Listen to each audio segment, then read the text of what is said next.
A common household cleaning product that makes it easier to get your clothes clean has been linked now with more than 10,000 child poisoning cases nationwide.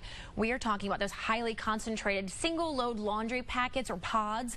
The bright colors and easy open packaging is really attractive to young children who may think that the cleaning chemicals are really candy.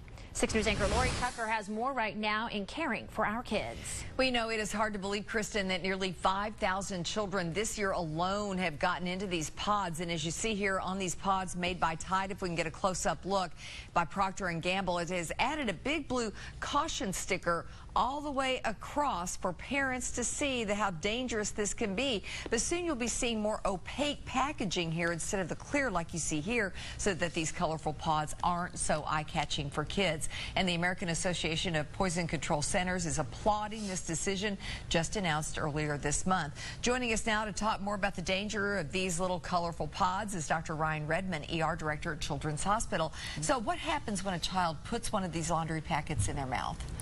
Well, the real danger is because these laundry packets are water soluble, that when they touch saliva, they can open up pretty quickly.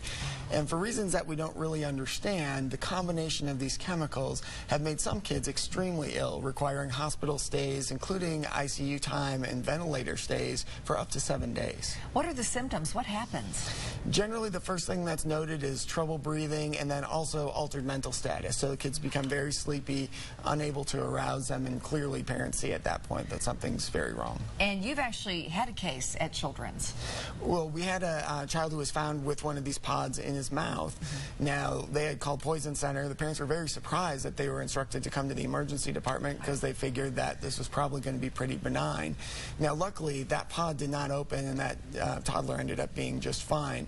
However, it does underscore the importance of taking this very seriously. Very, very seriously. And let's take a look. We have some tips for you parents at home right now.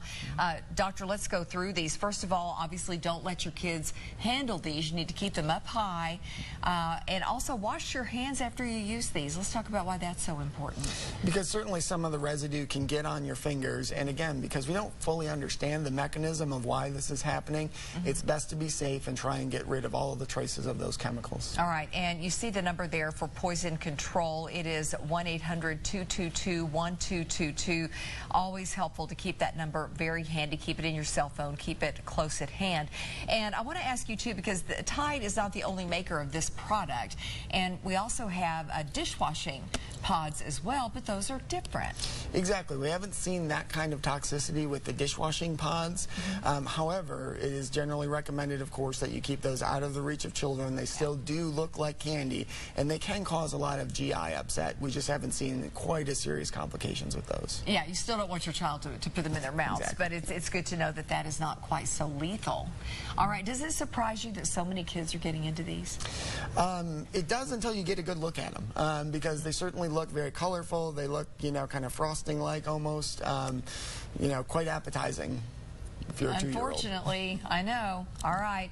Dr. Redman, thank you so very much. We appreciate it. Great tips as always. And if you have a question about your child's health, just send me an email, ltucker@wate.com.